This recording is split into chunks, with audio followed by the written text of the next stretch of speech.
She has arrived. Alrighty now. Let's get this party started. Yay.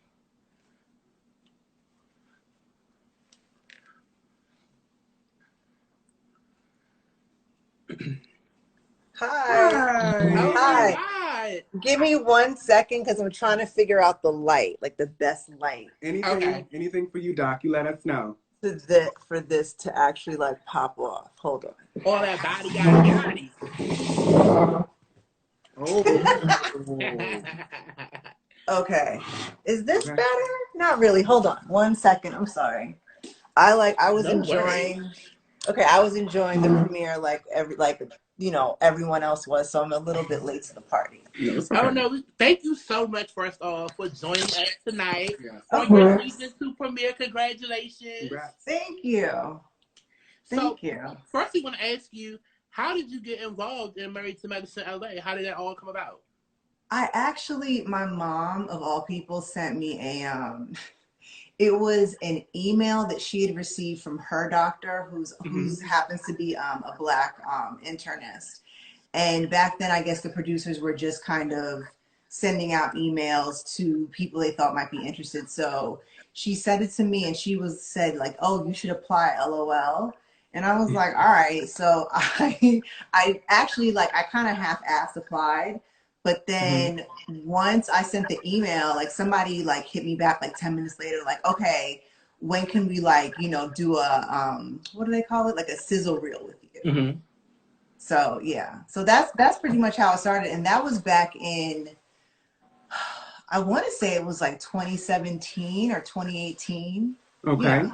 Well, Yeah, it's thank you, been a Mama, while. so much for making her do it because Exactly. we are so happy. You made the cut. Yes. So for those of you who do not know, Dr. Imani Walker, she is a psychiatrist, medical doctor who specializes in forensic psychiatry. Yes. Which is awesome. So tell us about the forensic psychiatry thing, because most people don't know about that. They know about psychiatrists and what they do for the most part, but forensic psychiatry, get a little bit into that for me. Okay, so forensic psychiatry essentially describes where the law and psychiatry meet. So psychiatry is a unique medical specialty in that a lot of times we do have to be involved with the law because sometimes there are patients who may do things because um, they might at the time be having such severe symptoms that, I'm making this up, but I've heard this a lot. Like, oh, the voices told me to do this. Mm-hmm. Oh, And so when the particular person follows those what are called command auditory hallucinations, then they sometimes will go out and do things. And there are various reasons why people commit crimes, obviously. Right. But I deal with those patients who have interacted with the criminal justice system most commonly. And I usually deal with them after they have been released from the hospital or after they've been discharged from jail or a state mental hospital. Okay. Wow. Okay, well, that is very informative. Also, I mean, because you deal with patients who have chronic depression and also those who have schizophrenia, I know it can be mentally taxing on you yourself. So what are some things that you do to, for your own mental health to decompress? I think that part of the training in becoming a psychiatrist is that you learn how to compartmentalize things. And because I have dealt with certain experiences in my past that were traumatic, I too have learned how to compartmentalize a lot of things that I either don't want to talk about or don't want to think about or revisit or whatever. So it was good in that sense, but it was bad, obviously, because sometimes I lacked the words or emotions to be able to properly explain what I was going through. But once I got to psychiatry, I was like, oh, okay, because once, let's say I'm seeing patients, once I leave, like, I'm done. Like, I left, like, it was like blood on the dance floor. Like, I left everything that I could do for y'all up in there, and now I'm about to get in my car and go home and deal with a whole other set of things. But I think the main thing for me is compartmentalizing is just comes with the territory, but also just I like to create a zone at my house. It's very zen. Okay. It's usually like there's people in here, but it's quiet. Right. No, Right. so and that's pretty much how it is. I just like everything to be really like just super chill. Right. So what I do want to know is one of the big questions I got from the followers is they want to know why wasn't there a season 1 reunion? I don't know. They're just I mean that ultimately it's Bravo's decision, right? Mm-hmm. So even with this season, we would have to see if we, get a reunion. I hope that we do, but I also know that because we're in the age of coronavirus, if we have a reunion, it might look a lot like what's going to happen, or what we're going to see next week with Real Housewives of Atlanta is like virtual. And I don't really know. I'm intrigued, like, how are they going to do that? Well, I heard the Atlanta reunion was really good. Really good. Okay. I heard it was very spicy. Oh, I'm sure, but I'm like, how are they going to deal with bickering? You know what I mean? Because on a Zoom call, Get up and walk away like Nene did. Most of the times when people are arguing, they're not listening to each other anyway. They're just right. talking to be heard. So I think it might work out in their favor. Yeah, we'll see. So yeah. Yeah. So what can you have us look forward to for the season? Obviously, that a lot of what is going to go on in the season, I want for the viewers to watch. And also, like, there's going to be times when I'm going to be seeing the episode as it airs with everybody else. So, but what I can reveal is there is a trip to Xavier University, which is my alma mater, and Dr. Britton and Dr. Contessa. So we were actually all there at the same time. So there is a trip to New Orleans, and I think y'all also saw in the super teaser that we go to Palm Springs for like a girls' weekend. Yeah. But for the most part, it's definitely this season moves faster. This season also is like just a lot more fun because we're just kind of more used to it now, and don't really trip off of like, oh my God, like, where do I put my hands? Should I say this? Should I curse? Like a lot of that, we're just kind of like, you know what, either you're gonna like it or not. And if you like it, then great. If you don't, then, go watch something else. I don't care. So who is your favorite lady to film with? You know what? I think it would probably be a cross between Britton and Leah. Leah is my friend who joined the show this season, and Britton obviously was my friend from before. But I think, filming scenes with them is always like, it's just, I don't know, it just flows a little bit better. It's just a little bit easier. Right. Yeah. Right. If you could replace any lady on the cast, who would it be? You know what?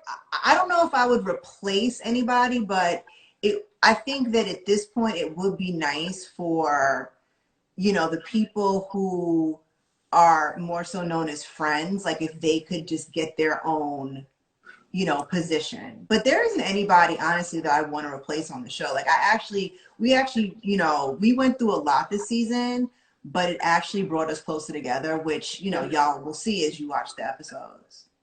So how do you feel about the Atlanta ladies? We saw them tonight causing the drama. Right. How do you feel about that? I mean, everyone that I've met, I've actually really liked. And, despite Heavenly's reputation, like, she and I are actually really cool. And I think that, I think that really just kind of happened because I had watched Married to Medicine, but I didn't know her as a person, and once I got to know her as a person, I was like, I love her. She's funny as hell. But honestly, like, I didn't really go into meeting the Atlanta ladies like, oh God, like, she's going to be one way and she's going to be another way. I hadn't met Toya before she came to LA this last time. So I was like, I don't really know what to think about her. Like, oh, maybe she's just going to be like, a ditzy housewife or whatever. I mean, she was really, really sweet. She was really, really nice. Like, I mean, I don't have anything negative to say about anybody from Atlanta. So, I mean, they've been more than open to us too, because last year we were just like, what are we doing? Right. I'm a doctor. I've never done anything like this. Right. Like, new territory. Yeah, so they definitely were good as far as like mentors, as far as like helping us to also just find our footing. So I liked all the Atlanta ladies. I haven't met Dr. Jackie yet, but we've like corresponded on text and stuff. Okay, that's cool. I actually read on All About the Tea, one of my favorite websites, that there was some shaking up going on with the cast of Atlanta, and that possibly Quad was fired. We saw on tonight's episode. Do you know anything about that? Oh, Wait a minute. she froze. Did it? Oh, she froze. Is it S or is it? No, it's. It froze like right on her face, like. Oh my God. I'm sorry. Oh, Okay, it froze like right at the perfect time. I know. Right I'm so sorry. That was my son. I was like, I'm doing a live. Like, call me back. But oh yeah. but I'm sorry. Just ask me the question again. Yeah. The question was, we saw, well, we read on on All About the Tea that there was a cash shakeup with the Atlanta ladies, and that Quad was possibly fired. We did see it on tonight's episode of your show. Do you know anything about that? Look, like when it comes to the Atlanta show, like they film at a different time. They got different producers. Like I only know what I hear from the cast. So, but I did read, I mean, I know that like a couple weeks ago, people were talking about, oh, Mariah was like, oh, I didn't get my contract yet. And then, you know, Quad, I guess there's some rumor that she's not going to come back. I don't know. That ain't LA, so you don't got nothing to do with that. Right. I mean, it would kind of suck because, I mean, I like Quad on the show, you know, but I think, you know, if she's not asked back, it would be because they're good. Like I guess Bravo and the production company are going to be really strict about you got to be married to medicine. So yeah. All right. So let's get back to LA.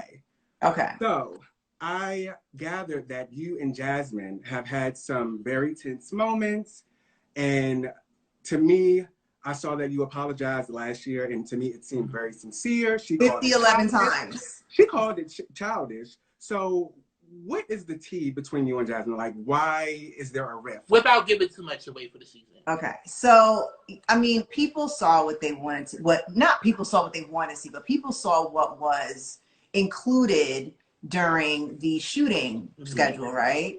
But there's a lot of stuff that goes on when the cameras aren't around, and there were a lot of things that had happened before we even started filming. And so so in a nutshell, I guess what I would say is I felt that because Jazmin was also like, y'all, like fans always complain about like, oh, well, you know, Jazmin, you know, we don't get to see a lot of your house. We don't get to see your husband, this, that, and the third. And look, it's the same with us.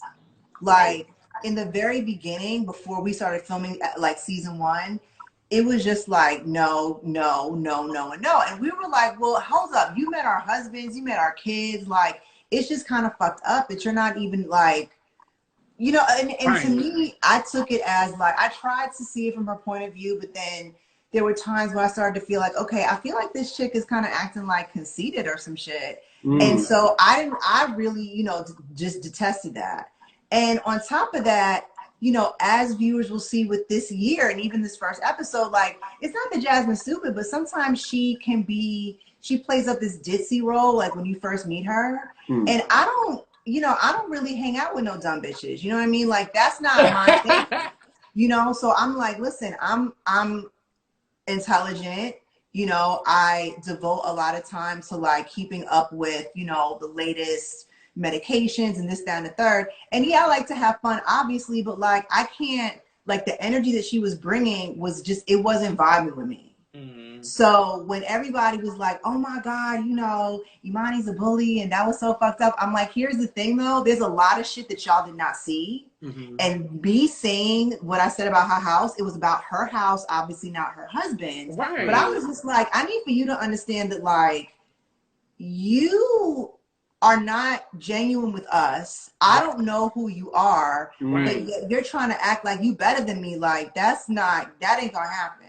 Right. So if anything, like y'all know I'm a psychiatrist. I'm somebody who, you know, I like to strategize. I'll play the back. I don't necessarily have to like jump up every time somebody pisses me off because I play the long game. So if I feel like somebody's not coming correct, or if I feel like they're trying to diss me, like I may not say anything right then and there because I can be really petty and vindictive when I get mad. So I just wait. What's your and wait. sign? And wait. And wait, and then you know, I'll say something. It's like, oh my God! I'm like, first of all, you know what? Like, I don't start shit, but I'll finish it. You know what I'm saying? Like, that's it. Me too. What's your Right. What's your sign? I'm a Capricorn. Oh, okay. My best friend is a Capricorn. I Okay. love Capricorn. That's why I like you so much. Capricorns. Let me know. tell y'all, Yeah. like, I fell in love with Dr. Imani, like, when I watched her last year. Like, as soon as y'all came on, I was like, who the hell is that? Like, Yeah. I don't know. It was just something about you that just made me, like, He was drawn to you. I was really drawn to you. So, like, I was like, yeah, and we had just started the Black Socialites probably around the same time, I think. Mm-hmm. And I was like, she is the Black Socialite. She is the LA version. Because, you know, we do everything here in the DMV. But I was like, look, we got to reach out to her. And we just love you. And Thank you. you know, we're so happy and thankful that you decided to do this live with us tonight. Yeah, this is really sweet. Of course, yeah, no, I correspond with y'all. Like, you know, I mean, I'm really not. A real one. I mean, right. I'm not for no fake shit. And I think, you know, when it comes to reality TV, like, I really came on this show, obviously, because, you know, I want to use this as a platform. And people might be like, oh, Imani, whatever. But on the real, I just want for people to know that, you know, this is what a psychiatrist looks like. This is what a Black female physician looks like. And, you know, and little girls and little boys, I just want for them to be like, yo, like, if she can do it, I can do it too. Right. Now, on the flip side, some people go on reality TV because maybe they don't have the best self-esteems. And then you end up with people who are trying to come up with like contrived storylines, right? But like last season, like this season, I left it all on the floor. Like I left blood on the dance floor. That's what, like, this is like, for real, this is my life. Like, I'm not, you know, like, oh, well, next season, what am I going to drum up, you know, because then it's not real. I'm not going to be committed to it, and y'all are going to know. So so we thank you so much for doing this. And before we let you go, we do want to we got to bring it back to the DMV. So, you know, like, most of our followers are real big RHOP fans, and they were supposed to premiere tonight. Do you watch the Real Housewives of Potomac? You know what's funny is that so I'm gonna be like totally honest. Okay. So when it first came on, right, like, my husband was like, "Oh, you gonna watch that?" I was like, "I don't know. Like, where the hell is Potomac? Like, I don't know."